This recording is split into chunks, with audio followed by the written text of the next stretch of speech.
سورۃ العنکبوت کی آیت نمبر 41۔ الحمدللہ وکفی وسلام علی عبادہ الذین اصطفی، خصوصاً علی سید الرسل وخاتم الانبیاء وعلی آلہ واصحابہ الاتقیاء۔ اما بعد فاعوذ باللہ من الشیطان الرجیم، بسم اللہ الرحمن الرحیم۔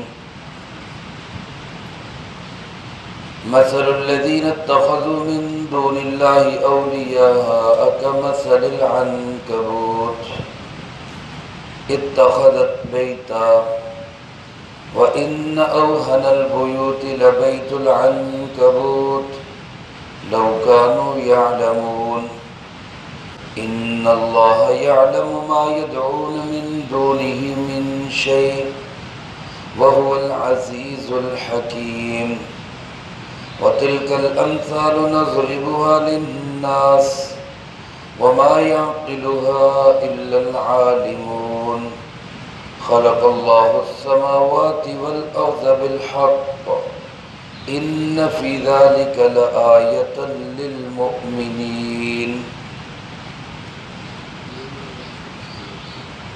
مثل الذين اتخذوا من دون الله اولیاء،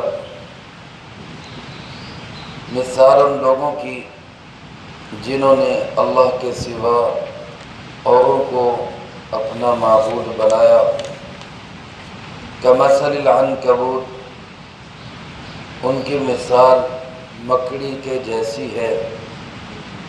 اتخذت بیتا، جو اپنا گھر بناتی ہے۔ وَإِنَّ أَوْهَنَ الْبُيُوتِ لَبَيْتُ الْعَنْكَبُوتِ، اور بے شک گھروں میں سب سے کمزور گھر وہ مکڑی کا گھر ہے۔ لَوْ كَانُوا يَعْلَمُونَ، کاش کہ یہ لوگ اس مثال کو جان سکتے۔ إِنَّ اللَّهَ يَعْلَمُ مَا يَدْعُونَ مِن دُونِهِ مِن شَيْءٍ، بے شک اللہ تعالیٰ بہت اچھی طرح جانتے ہیں ان کو جن کو یہ پکارتے ہیں اللہ کے سوا کسی بھی چیز کو۔ وَهُوَ الْعَزِيزُ الْحَكِيمُ، اور وہی غالب بھی ہے، حکمتوں والا بھی ہے۔ وَتِلْكَ الْأَمْثَالُ، اور یہ سب مثالیں، نَضْرِبُهَا لِلنَّاسِ، ہم ان کو بیان کرتے ہیں لوگوں کے لیے۔ وَمَا يَعْقِلُهَا إِلَّا الْعَالِمُونَ، جبکہ ان مثالوں کو وہی لوگ سمجھ سکتے ہیں جو عالم ہیں۔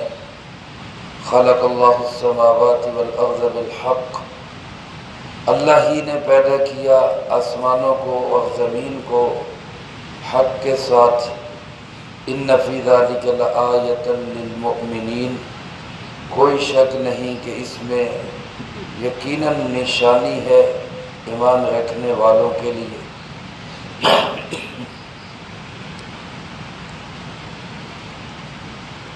ان آیات مبارکہ میں اللہ رب العالمین نے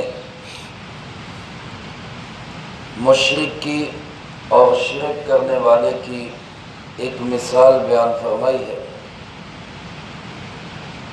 عزیزان محترم، اللہ پاک کا احسان ہے، شکر ہے کہ اللہ پاک نے مجھے اور آپ کو عقیدہ توحید نصیب فرمایا ہے۔ ہمارا ایمان ہے اللہ ایک ہے، اس کا کوئی ساجی اور شریک نہیں ہے۔ دنیا کے اندر پہلے بھی بہت سے ایسے لوگ موجود رہے، آج بھی ہیں اور آئندہ بھی شاید رہیں گے، کہ جو اللہ کے سوا اور کئیوں کو اپنا معبود بناتے ہیں۔ حضرت سیدنا موسیٰ علیہ السلام نے جب اپنی قوم کو فرعون سے نجات دلائی، اللہ رب العالمین کے حکم سے فرعون غرق ہوا، اس کا لشکر تباہ و برباد ہوا، بنی اسرائیل کے لوگ نجات پا گئے۔ آگے جب چلے ہیں تو کچھ عرصے کے بعد ہی موسیٰ علیہ السلام سے وہی لوگ کہنے لگے اجعل لنا الہا کما لہم آلہہ۔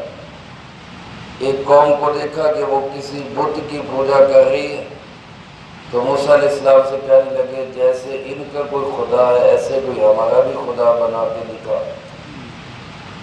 حضرت موسیٰ علیہ السلام نے فرمایا انکم قوم تجہلون، بڑے کوئی کم عقل اور بے وقوف لوگ ہو، تو میں تمہیں کہاں سے نکال کے کہاں لا رہا ہوں اور تم پھر شرک کی طرف بھاگے جا رہے، ایسا کوئی خدا ہمارے لیے بھی بنا۔ تو اللہ کا احسان ہے، کروڑہا احسان ہے کہ اللہ کے فضل و کرم سے ہمارا اللہ کے سوا کوئی معبود نہیں۔ اور معبود نہ ہونے کا مطلب کیا ہے؟ ہمارا بھروسہ صرف کس پہ ہے؟ اللہ کی ذات میں۔ اعتماد صرف کس پہ ہے؟ اللہ کی ذات میں۔ ہمارے اوپر کوئی مشکل، کوئی بیماری، کوئی الجھن، کوئی پریشانی آ جائے تو ہمارے دل دماغ کا یقین یہ ہوتا ہے کہ اس کا حل کرنے والا صرف اور صرف کون ہے؟ اللہ۔ اسی کا نام توحید ہے۔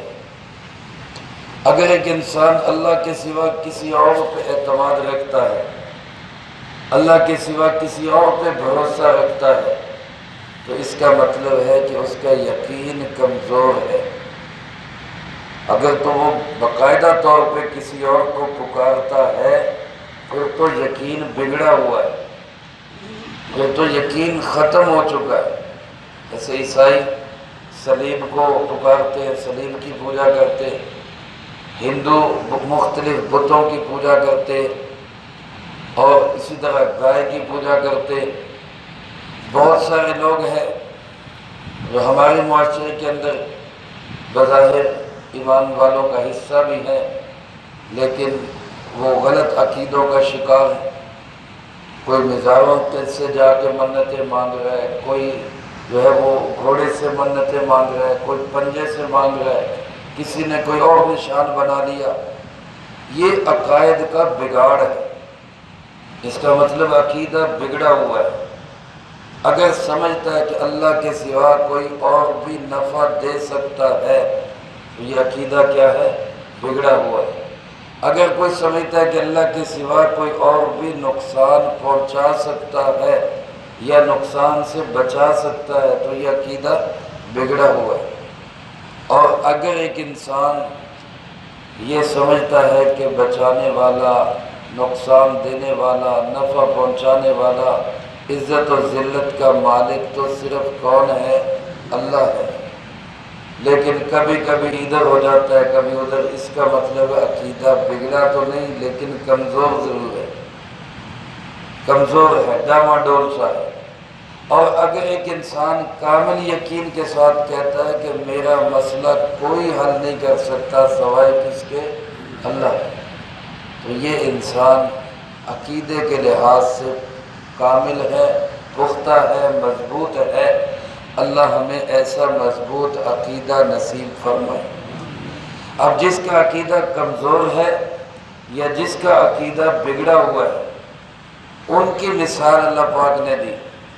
اللہ پاک ارشاد فرماتے ہیں جن لوگوں نے اللہ کے سوا کسی اور کو ولی بنایا، مثال ان لوگوں کی اتخذوا من دون اللہ، جنہوں نے بنایا اللہ کے سوا اولیاء کسی اور کو ولی۔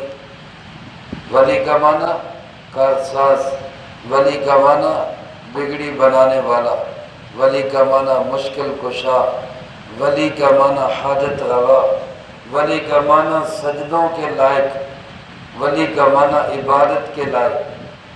ایک ولی کا معنی ہوتا ہے دوست، جیسا کہ آپ صلی اللہ علیہ وسلم نے حضرت علی کرم اللہ وجہہ کے متعلق ارشاد فرمایا من کنت مولاہ فعلی مولا، جس کا میں دوست ہوں علی بھی اس کا دوست ہے۔ اس کا تقاضا کیا ہے کہ اگر کسی شخص کو حضرت علی رضی اللہ تعالیٰ عنہ سے دشمنی ہے تو وہ حضرت محمد صلی اللہ علیہ وسلم کا دوست نہیں ہو سکتا۔ ولی کا معنی دوست ہو تو دوست تو اللہ بھی ہمارا دوست ہے، جناب محمد کریم صلی اللہ علیہ وسلم بھی ہمارے دوست ہے، صحابہ کرام بھی ہمارے دوست ہے، اہل بیت سے بھی ہمیں محبت اور عقیدت ہے، یہ سب ہمارے ولی ہیں، لیکن جہاں ولی کا معنی کام بنانے والا ہو، مشکل کشا ہو، جہاں ولی کا معنی حاجت روا ہو، جہاں ولی کا معنی عزت و ذلت کا مالک ہو، تو وہاں ہم ولی صرف کس کو سمجھتے ہیں؟ اللہ رب العالمین۔ اللہ فرماتے جس نے مجھے چھوڑ کر اوروں کو اولیاء بنایا، اوروں کو ولی بنایا، اس کی مثال ایسے جیسے مکڑی کمثل العنکبوت، مکڑی ہوتی، اور مکڑی کی مثال کیا ہے؟ اتخذت بیتا، وہ اپنا گھر بناتی ہے۔ اب گھر کس لیے بناتا ہے؟ کوئی بھی مخلوق، اللہ نے جتنی مخلوقات پیدا کی ہیں تقریباً سب ہی اپنا گھر بناتی، جو آزاد ہیں وہ اپنا گھر خود بناتی ہیں، جن کو انسان پالتا ہے ان کا گھر انسان بناتا ہے۔ گھر کا مقصد کیا ہوتا ہے؟ گھر کا مقصد ہوتا ہے کہ بارش آئے تو گھر اس سے بچائے، آندھی طوفان آئے تو گھر اس سے بچائے، دھوپ یا گرمی کی شدت ہو تو گھر اس سے بچائے۔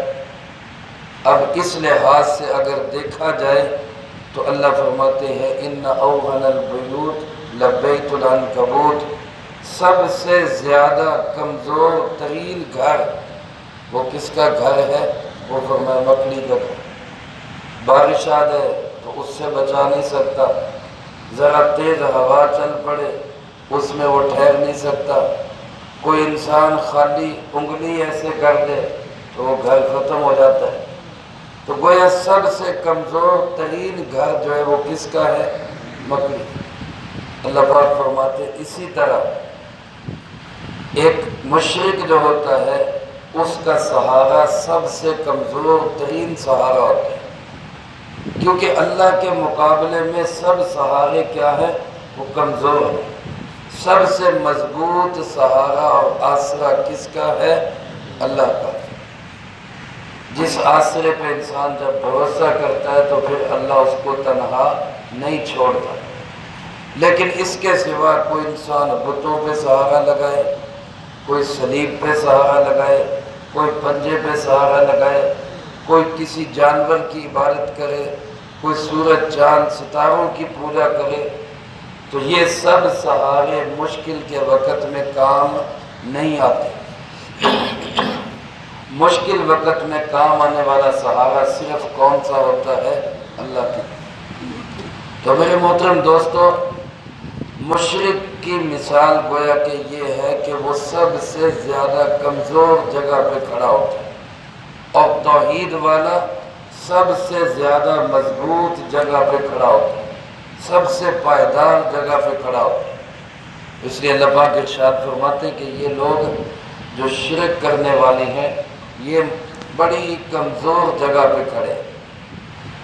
دوسری جگہ سورۃ حج کے اندر اللہ پاک نے مشرک کی مثال مکھی سے دی ہے۔ مکھی اگر فرمایا کہ ایک مشرک اس کا جو خدا ہے وہ مکھی بھی پیدا نہیں کر سکتا، اور فرمایا پیدا کرنا تو دور کی بات، اگر اس کے کھانے میں سے مکھی کچھ اٹھا کے لے جائے تو مشرک یا مشرک کا خدا اس سے وہ واپس نہیں لے سکتا۔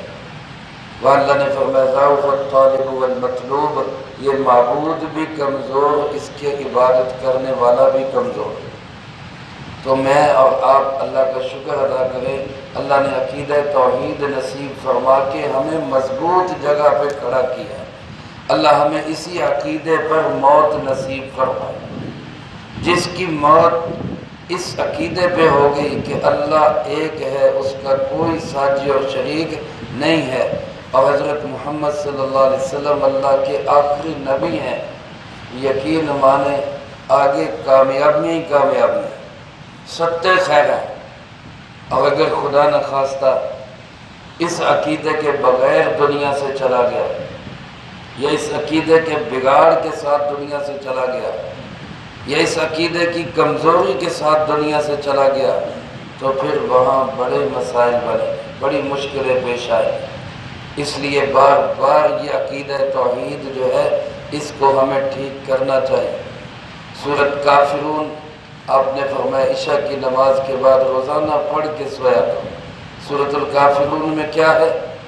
قل یا ایھا الکافرون لا اعبد ما تعبدون، کہہ دے کہ اے کافرو جن کی تم عبادت کرتے ہو میں ان کی عبادت نہیں کرتا۔ میں کس کی عبادت کرتا ہوں؟ اس کے لیے سورۃ اخلاص روز پڑھا کرو۔ قل هو اللہ احد، کہہ دیجئے کہ اللہ ایک ہے، اللہ الصمد، اللہ بے نیاز ہے، لم یلد ولم یولد، کسی سے پیدا نہیں ہوا، کوئی اس سے پیدا نہیں ہوا، ولم یکن لہ کفوا احد، کوئی اس کے برابر اور ہمسر ہے ہی نہیں۔ یہ شرک کی تردید، توحید کی کا اثبات یہ روزانہ کرنا چاہیے، روزانہ بولنا چاہیے، صبح و شام بولنا چاہیے۔ اشہد ان لا الہ الا اللہ وحدہ لا شریک لہ، میں گواہی دیتا ہوں اللہ ایک ہے، اس کا کوئی ساتھی اور شریک نہیں ہے۔ واشہد ان محمدا عبدہ ورسولہ، اور میں گواہی دیتا ہوں حضرت محمد صلی اللہ علیہ وسلم اللہ کے بندے اور اس کے رسول ہیں۔ تو گویا مشرک بڑا ہی کمزور ہے، مشرک بڑا ہی بوڑھا اور مشرک بڑا ہی بے بس اور لاچار اور مجبور ہے۔ اس کی جو ہے کمزوری اتنی کمزوری ہے کہ جیسے مکڑی کے جالے کی کمزوری۔ تو مثال تو یہاں تک کی تھی کہ ہمیں سمجھ آ جانا چاہیے ہم کمزور جگہ پہ کھڑے نہ ہوں۔ دنیا کے اندر کوئی انسان اچھا عقل مند انسان وہ کیا کہتا ہے؟ میں کبھی گلی جگہ پہ پیر نہیں رکھے، میں کبھی گلی جگہ پہ پیر نہیں رکھے۔ مطلب کیا کہ میں ایسی جگہ ایسا معاملہ نہیں کرتا کہ میں پھسل جاؤں۔ تو عقیدے کے متعلق کیوں ایسا کمزور عقیدہ بناتے ہو کہ پھسل جاتے، کبھی ادھر کو نکل گئے کبھی ادھر کو نکل گئے؟ یہاں بھی ہمیں مضبوط جگہ پہ پاؤں رکھنا چاہیے، اور وہ مضبوط جگہ کیا ہے کہ شرک نہیں کریں گے، صرف اللہ ہی کی عبادت کریں گے۔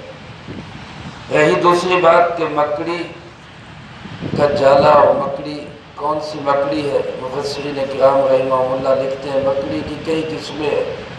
کچھ مکڑیاں زمین کے اندر گھر بناتی، جنگلوں میں جائیں بڑی بڑی مکڑیاں نظر آتی، زمین میں گھر بناتی۔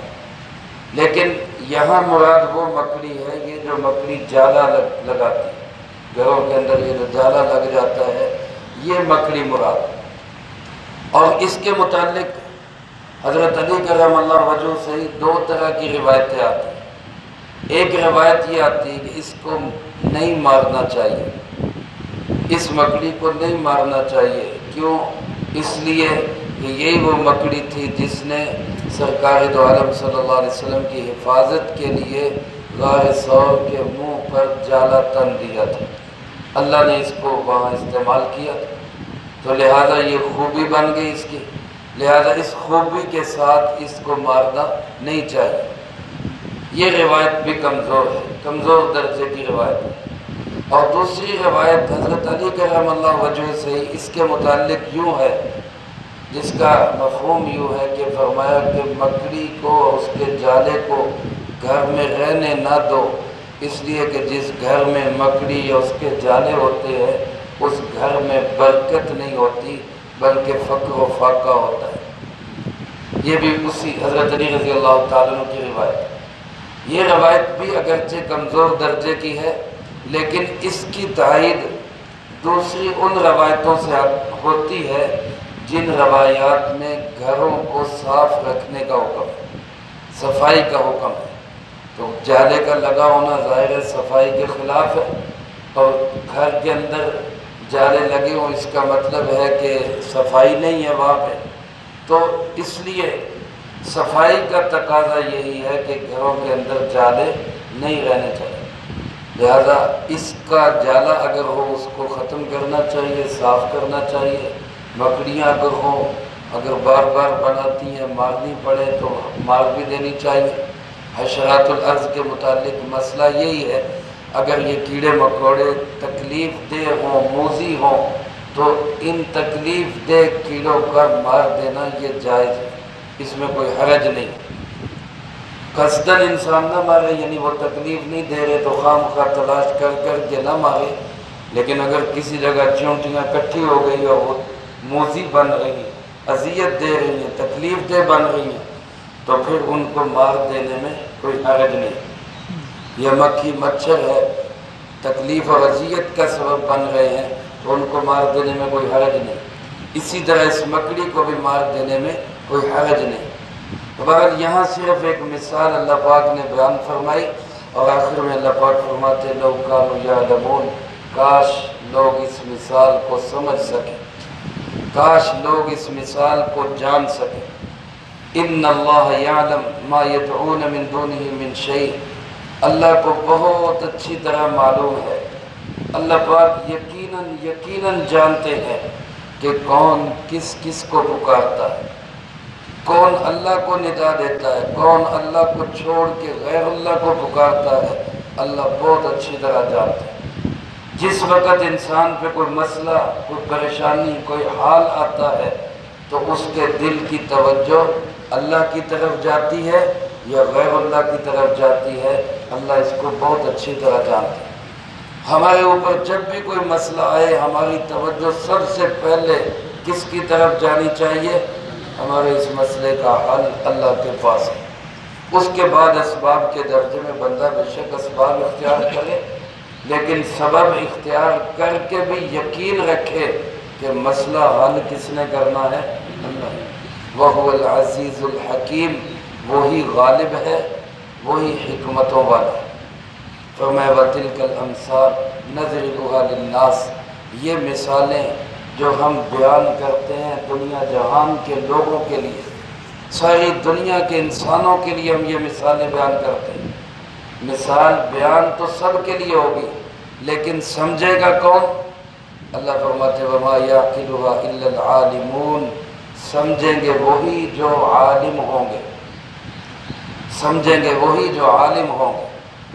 اس آیت کا، اس جملے کا مفہوم یہ ہے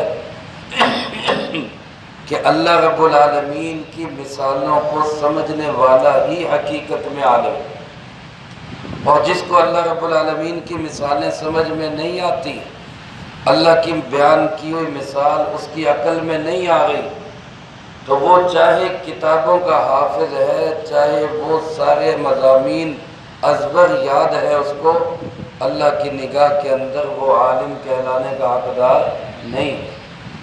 ایک انسان بڑی تقریر کرتا ہے، بڑی گفتگو کرتا ہے، بڑے دلائل دیتا ہے اور بڑی جناب اس کے اندر قادر الکلام انسان ہے، لیکن شرک میں مبتلا ہے، تو گویا اس کو اللہ کی مثال سمجھ میں نہیں آ رہی۔ تو ہزار کتابیں یاد ہونے کے باوجود بھی اللہ کی نگاہ میں وہ شخص عالم کہلانے کا حقدار نہیں۔ عالم وہی ہوگا جس کو اللہ کی مثال سمجھ آ جائے۔ چنانچہ علماء نے لکھا ہے کہ عالم کی 3 نشانیاں ہیں۔ ایک نشانی یہ کہ اس کو اللہ کی مثالیں سمجھ میں آ رہی، دوسری نشانی یہ کہ جو اللہ کا حکم ہو وہ اس پہ قائم ہو، اور تیسری نشانی یہ کہ جس چیز سے اللہ نے منع کیا ہو وہ اس سے باز آنے والا ہو، وہ اس سے رک جانے والا ہو، اللہ کے احکامات پہ عمل پیرا ہو، اللہ کی منع کی ہوئی چیزوں سے باز آ جائے، اور اللہ کی مثالیں اس کی عقل میں، دل دماغ میں اتر جائیں۔ یہ ہے عالم۔ اب اس کو کسی سند کی بھی ضرورت نہیں ہے، لیکن اگر کسی شخص کے اندر یہ 3 نشانیاں نہیں، یا ان میں سے کوئی ایک نشانی نہیں، تو وہ شخص چاہے کتابوں کا حافظ ہے، چاہے وہ عالم ہے، چاہے اس کو زبانی یاد ہے، اللہ فرماتے ہیں وہ عالم نہیں۔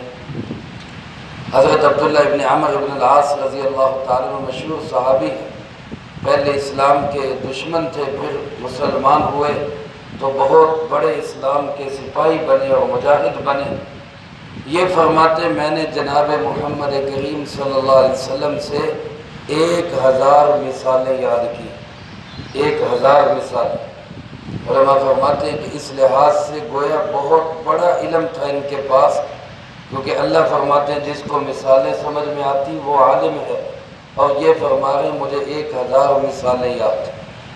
اور ایک بزرگ فرماتے جب مجھے اللہ کی کوئی مثال سمجھ میں نہ آئے، قرآن کریم کی کسی آیت میں مجھے شبہ ہونے لگے تو مجھے خطرہ پڑ جاتا ہے کہ کہیں میرا علم ختم تو نہیں ہو گیا، کہیں میرا علم اٹھ تو نہیں گیا، کیونکہ اللہ فرما رہے ہیں جس کے پاس علم ہوگا اس کو میری آیتیں ضرور سمجھ میں آئیں۔ آخر میں اللہ پاک اپنی قدرت کو بیان کرتے ہوئے فرماتے خلق اللہ السماوات والارض بالحق، آسمانوں کو بھی بنایا کس نے؟ اللہ پاک نے۔ زمینوں کو بھی بنایا کس نے؟ اللہ پاک نے۔ اور یہ سارا اللہ فرماتے کہ کوئی ڈرامہ نہیں ہے، یہ کوئی ایسا نہیں کہ اسٹیج شو کیا اس کے بعد یہ ختم ہو جائے گا، یہ حق ہے، یہ ایک سچائی ہے، ایک حقیقت ہے، اس کا نتیجہ نکلے گا، اس کا نتیجہ نکلے گا۔ جس نے اچھے اعمال کیے ہوں گے اس کو اچھے اعمال کا بدلہ ملے گا، جس نے برے اعمال کیے ہوں گے اس کو برے اعمال کا بدلہ ملے گا۔ ایک ڈرامہ ہوتا ہے نا، ڈرامے میں کوئی پولیس والا ہوتا ہے، کوئی چور ہوتا ہے، ڈرامہ ختم تو دونوں ہی شریف شہری، وہ بھی شریف شہری یہ بھی شریف شہری۔ ڈرامے کے اندر ایک ظالم ہے ایک مظلوم ہے، ڈرامہ ختم ہوا تو دونوں ہی ٹھیک ہیں۔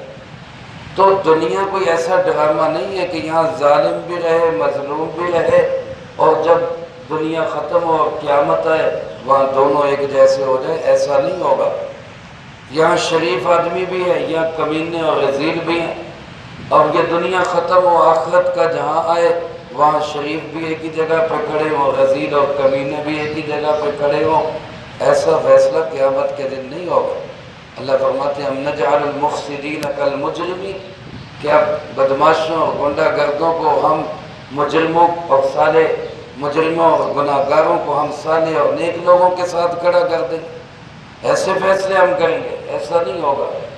یہ کوئی ڈرامہ نہیں، فلم نہیں چل رہی، یہ ایک سچائی اور حقیقت ہے، اس کو سمجھو، اس میں نشانی ہے، لیکن اس نشانی کو سمجھیں گے کون؟ للمؤمنین، وہ لوگ جو ایمان والے ہوں، جن کے دلوں میں ایمان، خوف خدا، تقوی، طہارت ہوگا، وہ اللہ کی اس حقیقت کو سمجھ سکیں۔ اللہ پاک مجھے آپ کو اس کی سمجھ نصیب فرمائے اور آخرت کو سامنے رکھ کے اپنی زندگی بنانے کی، گزارنے کی نہیں۔ دنیا میں ہم صرف زندگی گزارنے کے لیے نہیں آئے، دنیا میں زندگی بنانے کے لیے آئے۔ آخرت کو سامنے رکھ کے اللہ ہمیں زندگی بنانے کی توفیق نصیب فرمائے۔ جو کہا سنا اس کو زندگی میں لا کے دوسروں تک پہنچانے کی توفیق عطا فرمائے۔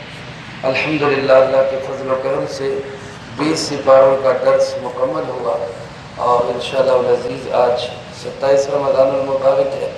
کل ویسے جمعہ کا دن ہے تو پرسوں رمضان کی 29 تاریخ ہوگی، اور درس قرآن کا جو آغاز ہے اس 21ویں پارے سے وہ عید الفطر کے بعد انشاءاللہ العزیز ہوگا۔ اللہ ہم سب کو اس میں جو ہے وہ اس کو سمجھنے کی توفیق نصیب فرمائے۔